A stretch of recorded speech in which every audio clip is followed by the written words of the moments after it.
Welcome everybody, Lusso here, and welcome to my channel Rapido T Lusso Guitar, where I discuss, usually it's Gretsch guitars, but this is a follow-up to my unboxing of a Grote jazz guitar, this one in particular, which I didn't get to play because it was straight out of the box, and obviously, you know, it wasn't going to be in tune, and the last thing I wanted to do was start tuning up, and I don't really edit videos, so I'm doing a separate sort of discussion and a bit of playing on this, so let's check it out.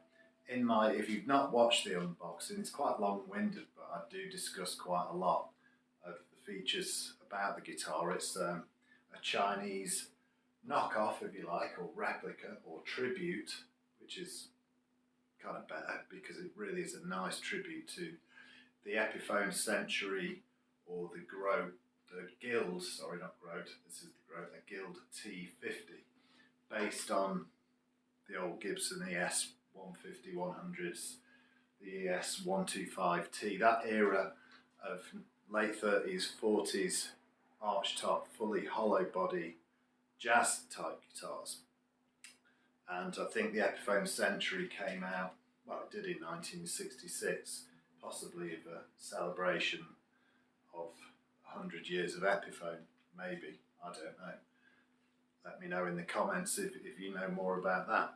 But this guitar, I discussed shimming the pickups. I've shimmed the trans red one, which is in the background. I've got two of those. Trans, I'm guessing, means transparent. This, so the actual serial number of those, let me quote from my board here, is a GRWB-ZTTS, trans red. Must be transparent because this model is the same, but VS at the end, which could be vintage Sunburst or violin Sunburst, some of them call it. 5-ply maple body, totally hollow, just a sound post here bonding the two pieces, the back and the front, where the bridge sits. You can fix the bridges once you've got it intonated really nicely. You can either use double-sided tape. I actually screwed mine to the actual block once I was happy with the intonation. I know it's never going to move then if I've given it some weather. So let's play some wholesome chords, like a C major,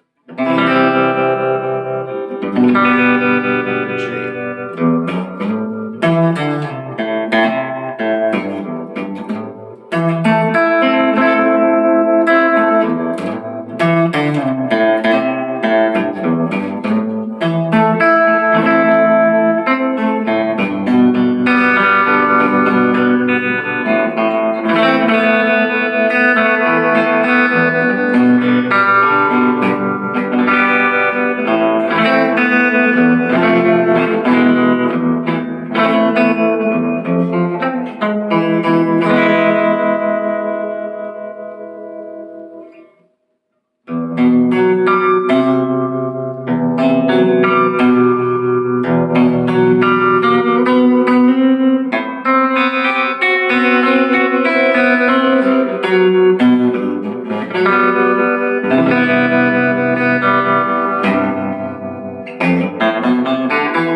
The other one, I'm going to do a comparison now to kill two birds with one stone.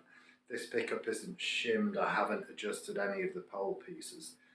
They could be raised up, and obviously you adjust your amp accordingly, but with the 2mm shim on the trans red one, it's significantly more present, but that doesn't mean it's necessary to do. It's all personal taste. If you want a real clean tone, something that's truer to the jazz tradition, I think you'd be happy with it the way it is.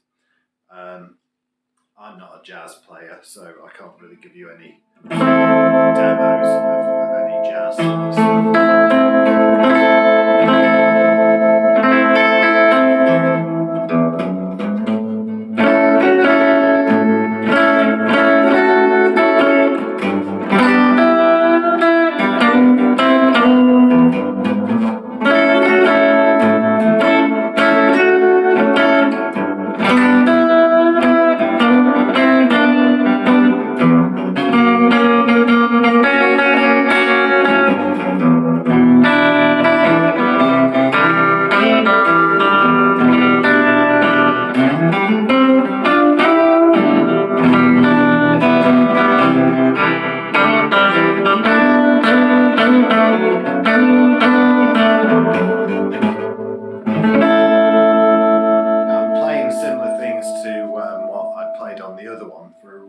That is just so for reference if you watch that, so you can hear the difference. This guitar pretty much covered most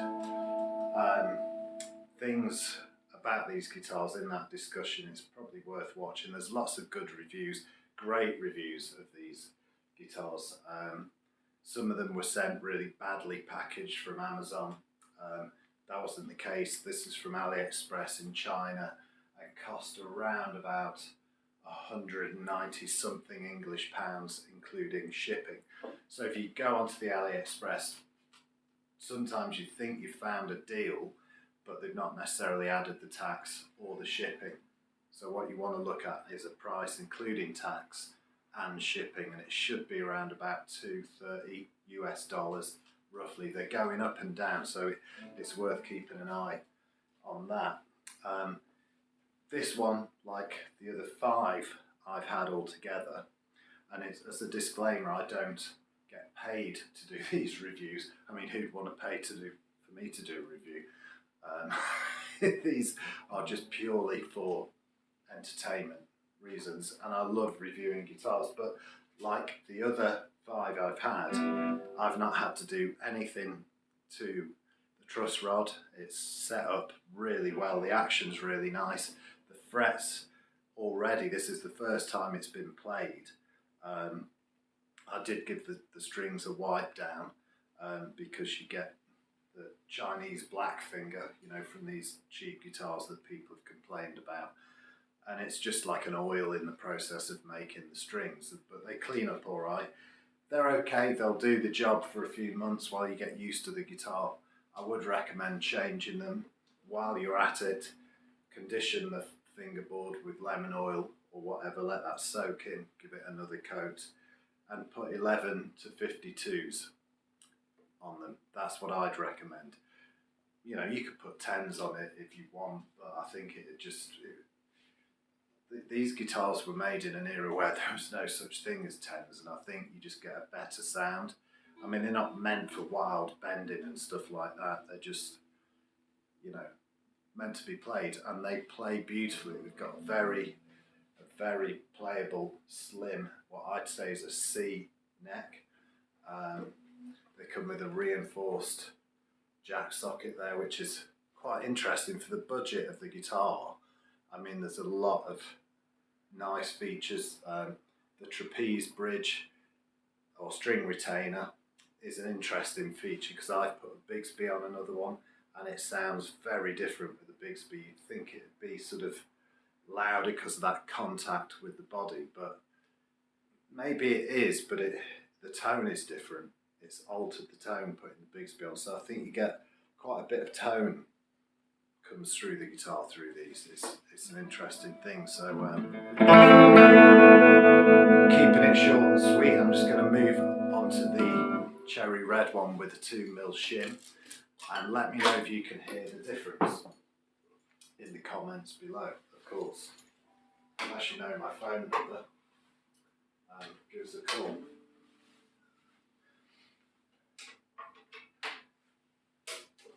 So here's the trans red one without a strap. So I'll do Jerry Marsden style.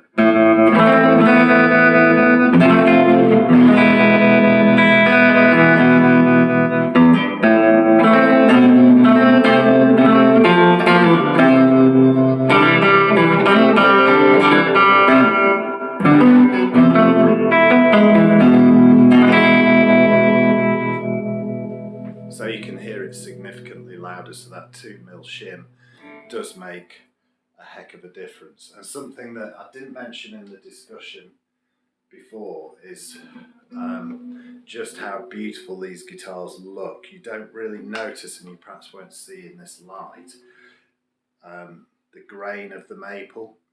But there was one particular night, it was dark outside, it was winter, I just got a lamp on, this guitar was sat next to me on the couch, and I looked over at it, I thought, wow, it's got such a beautiful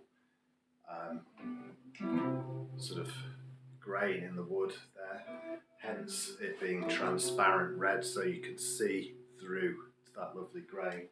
With the Sunburst one here,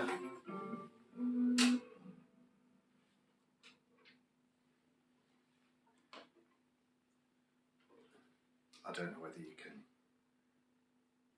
see the grain in that, but it's a beautiful thing. I'm not keen on Sunburst guitars, never have been really. You know, I've always liked strong colours. I really like garish colours like the powder blues or seafoam green, reds, stuff like that. I don't mind the orange Gretches, the 6120. That's a beautiful thing. I'm a big Gretsch fan, but if Sunburst is your thing, I mean, it is beautiful. I mean, it looks like a toffee apple. I mean, and the binding, age binding, it looks smoked. You know, it takes years of smoke-filled jazz clubs or bars for it to get a look like that. So they're incredible guitars. This I've got for a friend of mine. He's paid for it. I'm doing this little bit of a play, and I can get it in its box and get it off through parcel force. Sorry, I've got strap issues here. And he's going to love it. I've made a shim for it. He can put it on himself if he wants to. So that's all from me. Coming up on the channel, I'll be unboxing, not a long unboxing, in fact, I'm going to get most of it done, a T-type, a Telecaster, a bit of a nod to the George Harrison Rosewood to give you a clue. So yeah, let's just get this plugged in.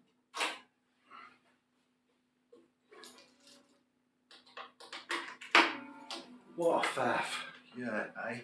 Right, so thank you again. Thanks for visiting me. If you're interested in this channel, there'll be lots of unboxings, reviews of guitars, lots of Gretsch discussion, comparisons. There'll be some Telecaster talk, and I'll be going through all the guitars that I've modded. There are guitars that I will be modding, so it should be quite interesting. So come on back if you like this, you found it infotaining. Give us a like, thumbs up, subscribe, hit the bell icon so you could get all the updates of when I post some ramshackle playings. And I'll see you soon. Take care, be cool.